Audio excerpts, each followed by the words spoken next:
사랑하는 성도 여러분, 이 세상을 살아가는 사람들 가운데 이러한 선물을 받지 않은 사람은 아무도 없을 것입니다. 이 선물은 바로 상처입니다.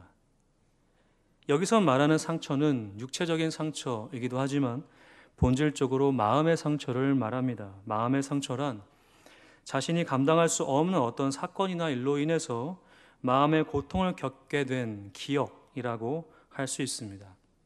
이러한 기억이 우리에게 없다면 참으로 좋겠지만 마음의 상처는 쉽게 잊혀지지 않는다고 하는 특징이 있습니다. 저는 이러한 상처를 지금 성도님들께 선물이라고 표현했습니다. 아마 조금은 의아하게 생각하실 수 있을 것 같습니다. 충분히 이해하는 부분입니다. 대부분은 상처라는 것을 부정적으로 생각하기 때문이죠. 그렇지만 성경은 이 상처라는 것을 반드시 부정적으로만 이야기하고 있지 않습니다. 오히려 그 반대의 경우가 많습니다. 저는 오늘 이 부분을 우리 성도님들과 함께 깊게 생각해 보고 우리의 인생과 믿음의 이 상처라는 것을 어떻게 적용해야 할지 말씀을 통해 전하고자 합니다. 혹시 이 자리 가운데에 마음의 상처가 가득하시고 이것으로 인해 고통받으시는 성도님들이 계시다면 오늘 성령님이 말씀을 통해 주시는 위로와 소망을 꼭 붙드시기를 간절히 소망합니다. 그렇다면 우리에게 상처가 선물이 되는 이유가 있다면 무엇이 있을까요? 자, 이것을 성경에서 한번 찾아보겠습니다. 그 예로 우리 레아라고 하는 여인의 인생을 한번 살펴보고자 합니다. 성도 여러분, 레아는 마음의 상처를 가득히 안고 사는 여인이었습니다. 그 이유가 있다면 궁극적으로 남편인 누구일까요? 야곱이죠. 이 남편인 야곱에게 사랑을 받지 못했기 때문입니다. 야곱이 라반에게 와서 사는 과정 속에서 야곱은 레아보다 누구를 더 사랑하였을까요? 라헬입니다. 성경은 야곱의 이 속마음을 아주 잘 표현해주고 있습니다. 창세기 29장 17절의 말씀입니다. 레아는 시력이 약하고 라헬은 곱고 아리따우니 라고 표현이 되어 있습니다. 레아의 시력이 약하다라는 것이 정말 레아의 눈이 안 좋은 것인지 아니면 외모가 볼품이 없는 것인지 분명하게 알 수는 없지만 분명한 사실은 야곱이 보았을 때 레아보다 라헬이 훨씬 더 아리따워 보였고 그리고 그러했고 더 매력적으로 느껴졌습니다. 야곱이 라헬을 죽기까지 사랑했죠. 레아의 상처는 바로 여기에서부터 시작이 됩니다. 레아의 상처는 궁극적으로 이 자신의 자존감이 와르르 무너지는 것에 있었습니다. 사람은 누구나 자존감을 가지고 있습니다. 자존감이라는 것을 쉽게 말씀을 드리면 자기 자신에 대한 가치를 생각하는 기준이라고 할 수 있죠. 자존감이 높은 사람은 삶에 활력이 있고 어떤 상황에 긍정적으로 잘 대처하지만 자존감이 낮은 사람은 삶의 활력이 그리 높지 않고 상대적으로 어떤 상황을 부정적으로 보는 경향이 있습니다. 성도 여러분들께서도 사회에서 일을 하시다 보면 자존감이 높은 사람과 그렇지 않은 사람들의 차이점을 쉽게 느끼실 수 있습니다. 중요한 것은 자존감이 높으면 자기 자신에게 긍정적인 영향을 끼치지만 자존감이 낮으면 부정적인 영향을 줄 수 있다는 것이죠. 이것이 심하면 부정적인 영향이 심하면 끝내 어디까지 가게 되냐면 죽음까지 생각을 하게 됩니다. 이러한 점에서 라헬은 자존감이 상당히 높아 있지 않았고 낮아 있을 수밖에 없었죠. 그것에 대한 이유는 아까 말씀을 드렸지만 야곱의 태도였습니다. 야곱은 자신이 라헬과의 결혼을 위해 라반의 집에서 7년을 봉사하고자 합니다. 왜냐하면 야곱은 이 결혼을 위한 지참금이 아무것도 없었기 때문이죠. 그리고 때가 되어 열심히 봉사해서 이제 라헬을 얻게 되는 그 때가 되었을 때 얼마나 이 야곱이 기분이 좋았겠습니까? 드디어 이제 내가 이 오랜 고생 끝에 라헬을 얻게 되는구나. 근데 뜻하지 않은 일이 그에게 일어납니다. 라반이 라헬이 아니라 누구를 들여보내죠? 레아입니다. 야곱은 생각했습니다. 내가 아침에 눈을 떴을 때 내 옆에 정말 아리따운 라헬이 누워 있겠지. 근데 눈을 딱 떠서 딱 보는 순간 절망합니다. 레아였던 것이죠. 이 부분에 대해 성경은 다시 한번 이 야곱의 태도를 아주 속 시원하게 보여줍니다. 창세기 29장 25절의 말씀입니다. 야곱이 아침에 보니 레아라 라반에게 이르되 외삼촌이 어찌하여 내게 이같이 행하셨나이까? 내가 라헬을 위하여 분명하죠. 라헬을 위하여 외삼촌을 섬기지 아니하였나이까? 외삼촌이 나를 속이심은 어찌 됨이니까? 야곱의 지금의 이 태도는 무엇입니까? 라반에게 지금 따지고 있는 거죠. 삼촌 지금 장난하십니까?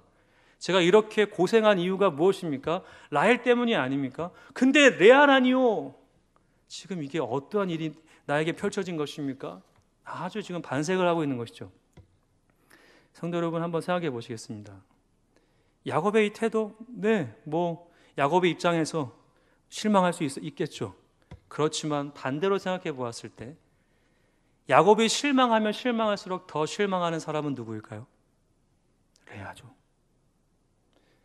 더욱이 좀 어떻게 보면 이 야곱이 이 상황을 좀 인식하고 그냥 인정하고 그냥 그 레아랑 잘 살면은 에이 어쩔 수 없지 뭐 하고 그냥 당신하고 잘 살겠소 이렇게 하면 참 좋겠지만 야곱이 어떻게 하죠?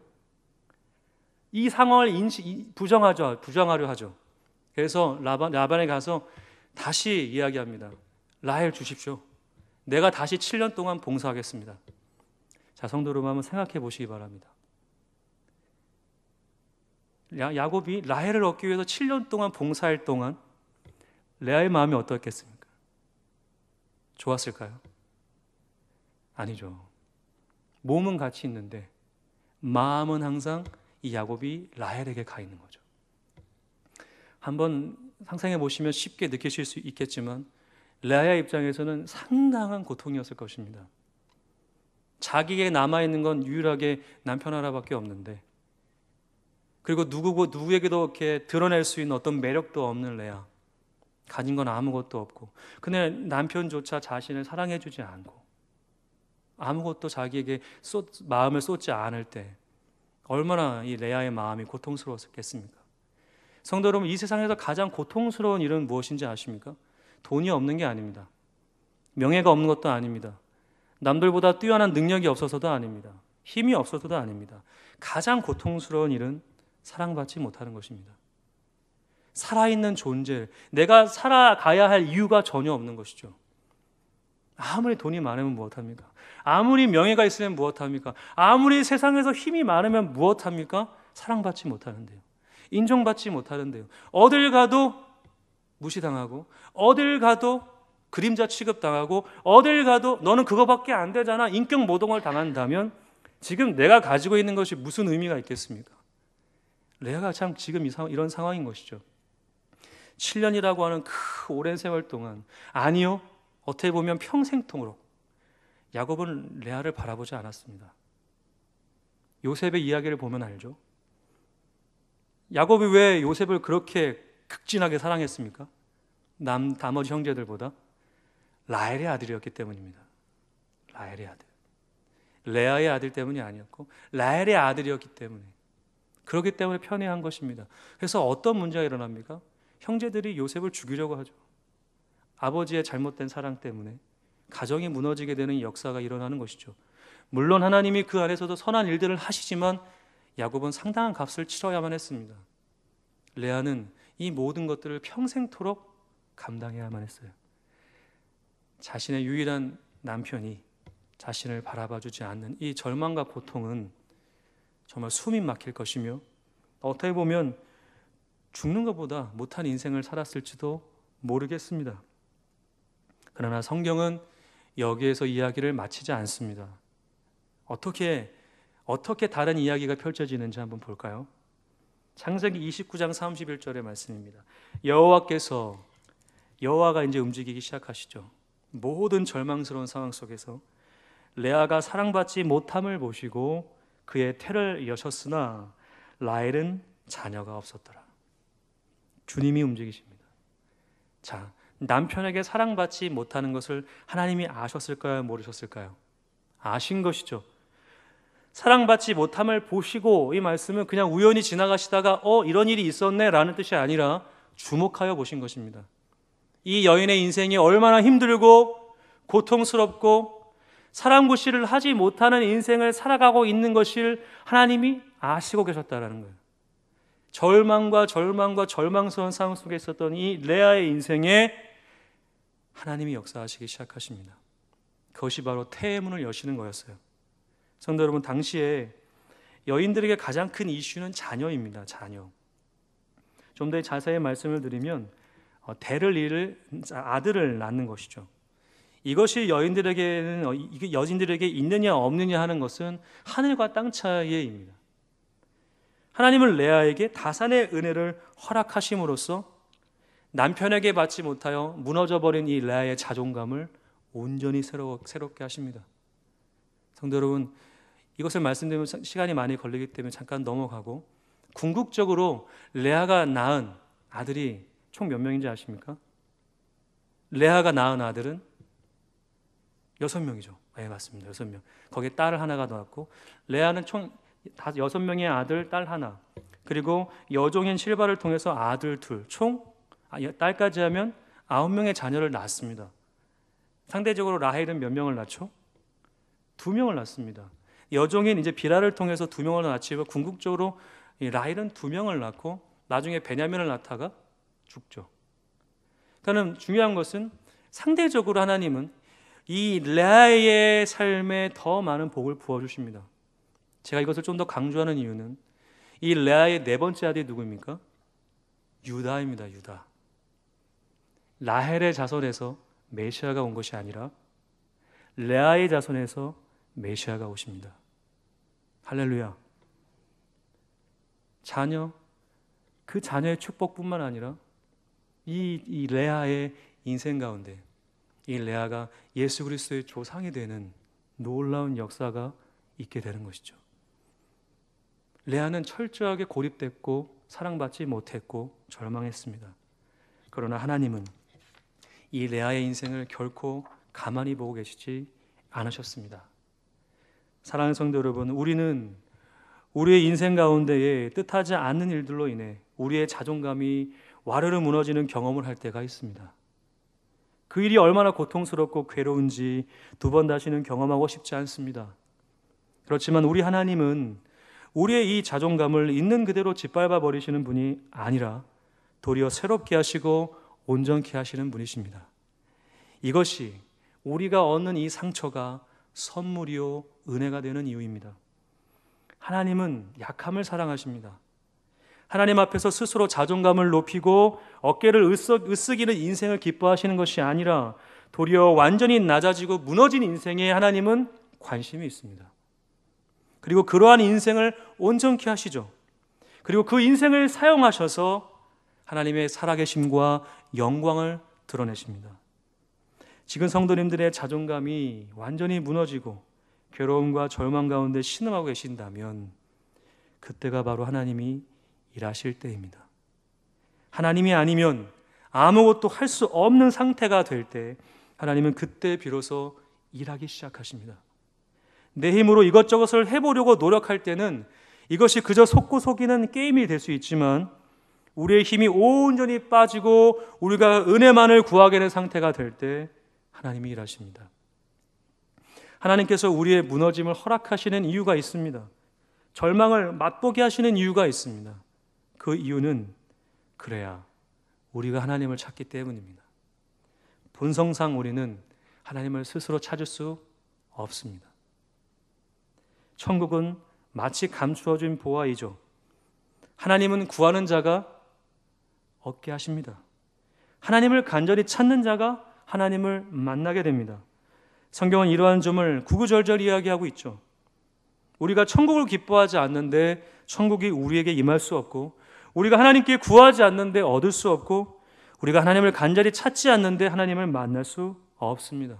천국은 기뻐하고 응답받으며 하나님을 만나게 되는 그 시작점은 우리가 완전히 무너졌을 때, 아무것도 할 수 있는 일이 남아있지 않을 때입니다. 세상은 우리의 무너짐을 실패라 말합니다. 그렇지만 성경은 우리의 무너짐을 은혜라 말합니다. 세상은 우리의 실패를 우리의 탓으로 돌리지만 성경은 우리의 실패를 소망이라 말합니다. 때문에 성도 여러분, 지금의 무너짐과 절망 가운데 그곳에서 그냥 거기에만 머물러 계시지 마시고 지금 그때가 하나님이 일하실 때임을 바라보시며 하나님을 찾아보십시오. 하나님은 우리가 생각하는 것처럼 저 우주에, 저 깊은 바닷속에, 저 하늘 넓은 하늘 속에 계시는 분이 아니라 우리의 생각보다 상상보다 더욱 가까이 계시는 분이십니다. 요한복음 14장 17절 말씀에 그는 진리의 영이라 세상은 능히 그를 받지 못하나니 이는 그를 보지도 못하고 알지도 못함이라. 그러나 너희는 그를 아나니 그는 너희와 함께 거하시며 또 너희 속에 계시겠습니다. 아멘. 우리 하나님은 우리 안에 계십니다. 성도님들 안에 계시죠. 우리가 그것을 보지 못할 뿐입니다. 아니, 보려 하지 않는 것이죠. 여전히 내 능력을 믿고 여전히 내 힘을 의지하기 때문에 하나님의 일하심을 경험하지 못하는 것입니다. 배가 멋진 항해를 원한다면 바람의 방향을 잘 읽어야 합니다. 그리고 그 바람을 잘 타야 하죠. 바람이 오른쪽으로 향하려면 오른쪽으로 가야 하는데 자꾸 왼쪽으로 가려 합니다. 바람이 왼쪽으로 향하는데 자꾸 오른쪽으로 가려 한다면 그 배는 어떻게 될까요? 아무것도 이루지 못하고 가지도 못하고 심하게 되면 파산하고 말 것입니다. 성도님들의 인생에 하나님의 일하심, 하나님을 경험하기를 간절히 소망하십니까? 그러하십니까? 그러시다면 그 절망 속에서 하나님이 이끄시는 대로 따라가십시오. 그것을 부정하면 결코 하나님을 경험할 수 없습니다. 사랑하는 성도 여러분, 성도님들이 받으시는 그 상처는 절대 저주가 아니라 소망입니다. 왜냐하면 하나님이 그것을 사랑으로 바꾸시기 때문입니다. 오늘 본문에서 예수님은 제자들에게 자신의 상처를 보여주셨죠. 부활하신 예수님께서 제자들에게 처음 나타나셔서 하신 행동이었습니다. 저는 이 말씀을 가만히 묵상하다가 의구심이 들었습니다. 왜 하필 예수님은 처음 나타나신, 부활하시고 처음 나타나신 그 상황 속에서 자신의 상처를 보여주셨을까? 손에 못자국과 허리에 창자국을 보여주셨을까? 주 예수님이 부활하셨다라는 사실 하나만으로도 제자들이 충분히 예수님을 믿을 만했을 텐데 왜 주님은 그러하셨을까요? 한번 제 나름대로 생각해 보았습니다. 몇 가지가 이유가 있는데 그 중에 가장 궁극적인 이유가 이거라고 생각이 들었어요. 제자들이 부활하신 예수님을 못 알아볼까 봐 예수님이 그 상처를 보여주신 것이다 라는 생각을 해 보았습니다. 제자들의 입장에서는 부활하신 예수님인지 아닌지를 분별할 증거가 필요하지 않았겠습니까? 그냥 눈으로 보는 것으로는 확신할 수 없었을지 모르죠. 그러나 저의 이러한 생각과는 달리 오늘 본문의 말씀은 다르게 이야기하고 있습니다. 예수님의 이러한 행동은 다른 의미를 가지고 있어요. 요한복음 오늘 본문의 말씀을 제가 한번 더 읽어보겠습니다. 이날 곧 안식 후 첫날 저녁 때에 제자들이 유대인들을 두려워하여 모인 곳에 문들을 닫았더니 예수께서 오사 가운데 서서 이르시되 너희에게 평강이 있을지어다. 21절입니다. 예수께서 또 이르시되 너희에게 평강이 있을지어다. 아버지께서 나를 보내신 것 같이 나도 너희를 보내노라. 예수님께서 여기 이 부분에서 하신 말씀이 무엇입니까? 너희에게 평강이 있을지어다 합니다. 생각해 보십시오, 성도 여러분. 많은 이야기가 있지 않았겠습니까? 부활하신 예수님께서 제자들에게 하실 많은 이야기. 근데 그 많은 이야기를 제쳐두고 주님이 하신 말씀은 평강에 관한 이야기였습니다. 왜 그러셨을까요? 왜 평강을 말씀하셨을까? 성도 여러분, 제자들이 받았던 상처 때문이었습니다. 어떤 상처였을까요? 두려움에 관한 상처였습니다. 두려움. 제자들은 지금 두려움에 떨고 있어요. 심각한 두려움이에요. 왜 그랬을까요? 당시 예수님은 공공의 적이었어요. 로마인들에게나 유대인들에게나 예수님은 공공의 적이었기 때문에 예수님을 따르는 그 많은 사람들도 적이 될 수밖에 없죠. 그들을 다 처단함으로써 예수님이 이제껏 하셨던 모든 일들을 덮어버리려고 하는 당시의 분위기가 있었습니다. 혹여나 예수님이 부활해서 아니면 그 예수의 운동이 다시금 이 제자들로 인해서 불러일으킬까 봐 많은 유대인들이나 로마인들이 이것을 사전에 막으려고 했죠. 그렇기 때문에 제자들도 죽이려고 했습니다. 잡히면 죽는 거죠. 그렇지 않았으면 이 제자들이 왜 두려움에 떨려 이 어떤 장소에 모여서 지금 숨어 있었겠습니까? 목숨이 위태로운 상황인 것이죠. 예수님은 이것을 잘 아셨어요.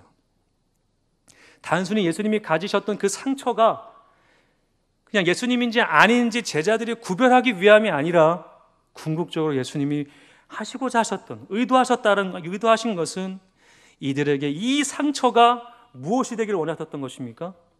평강이 되기를 원하셨던 겁니다.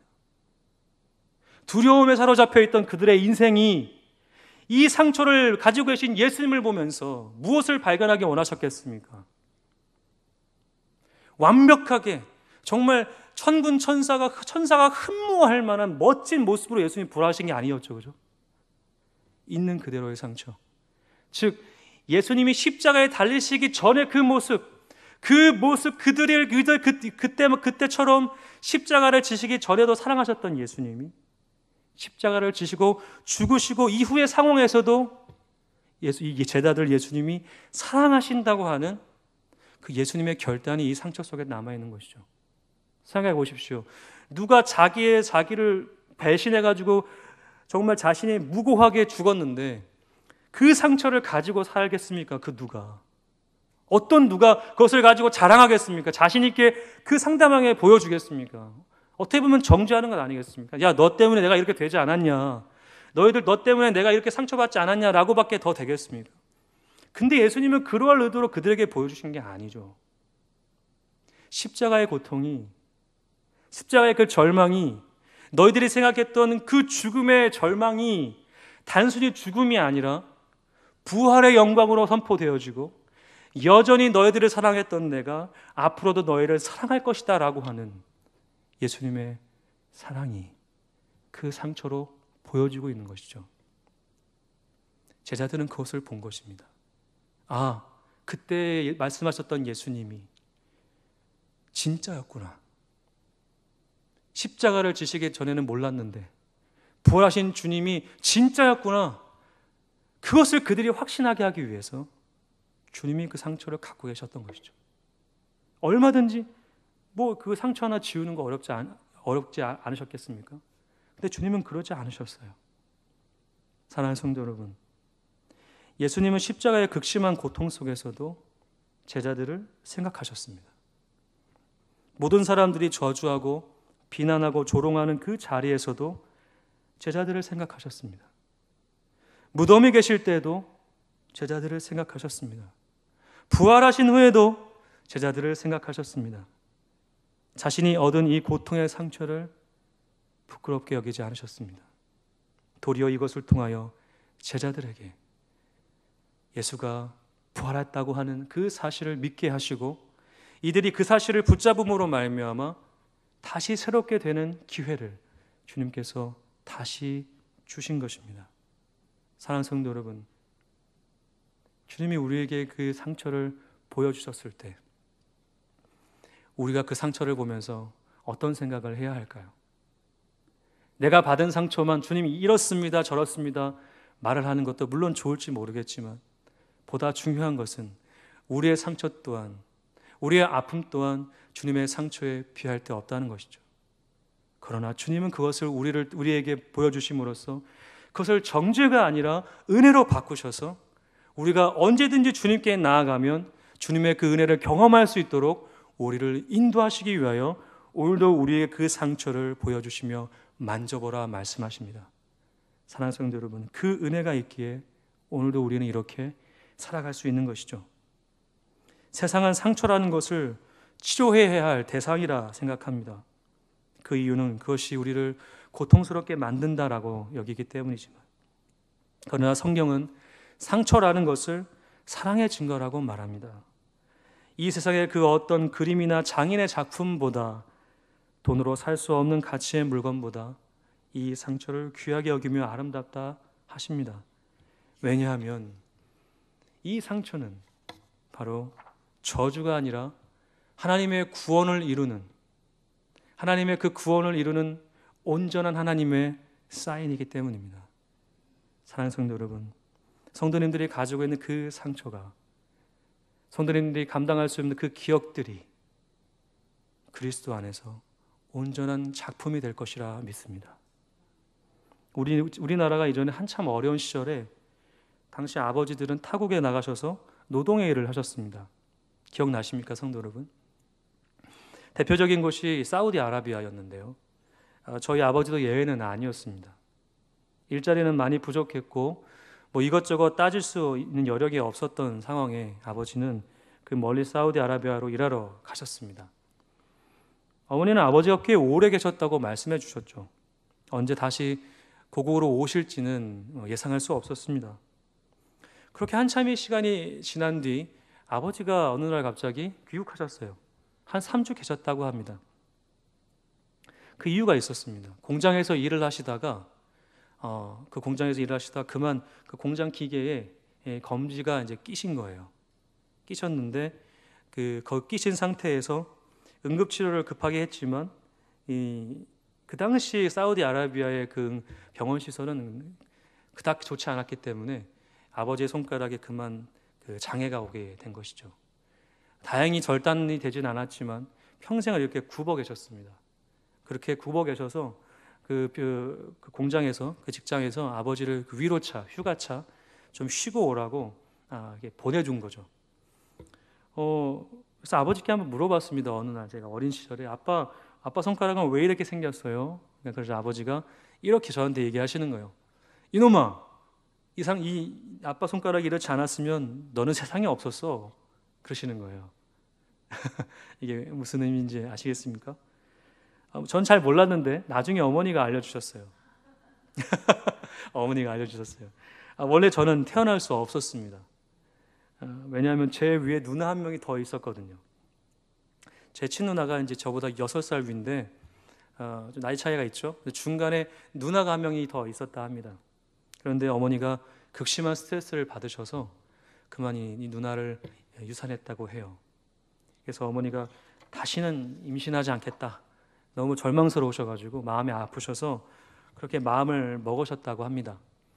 그렇게 이제 그러고 계시는데 아버지가 오신 거죠. 아버지가 오셔서 그 3주 3주 동안 어머니는 같이 계셨었던 거예요.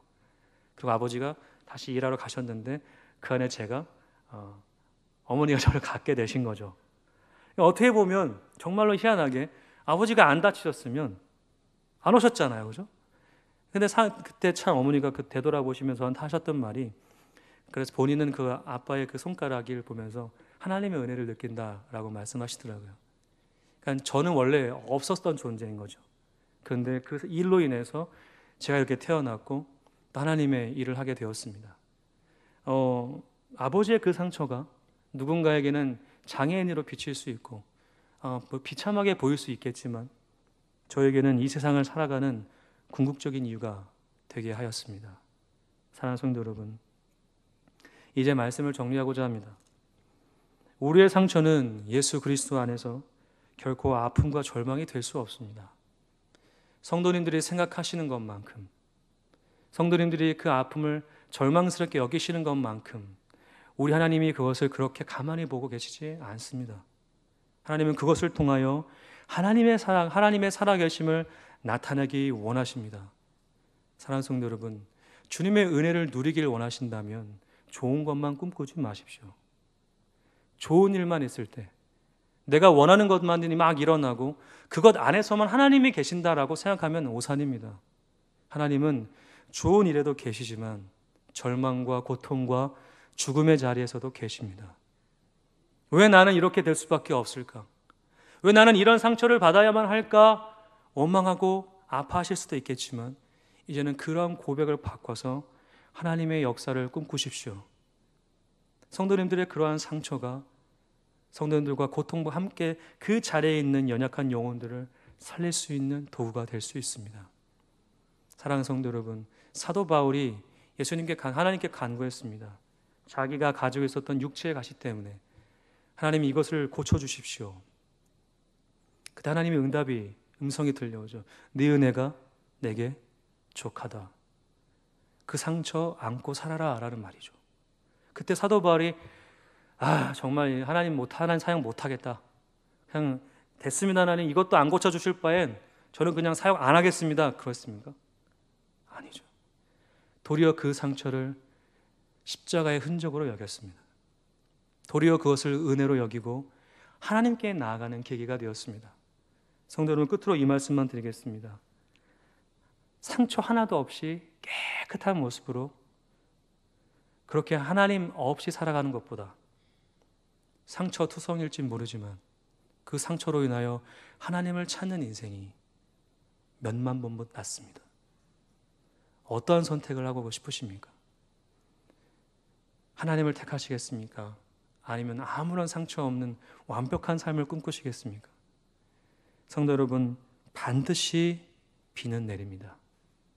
성도님들의 그 방주가, 지금 짓고 계시는 그 상처로 인한 고통으로 인해 짓고 있는 그 방주가 어느 날 어느 순간 하나님의 때가 찼을 때 반드시 떠오르게 되는 역사가 있을 것입니다. 믿으시면 아멘 하시기 바랍니다. 기도하겠습니다.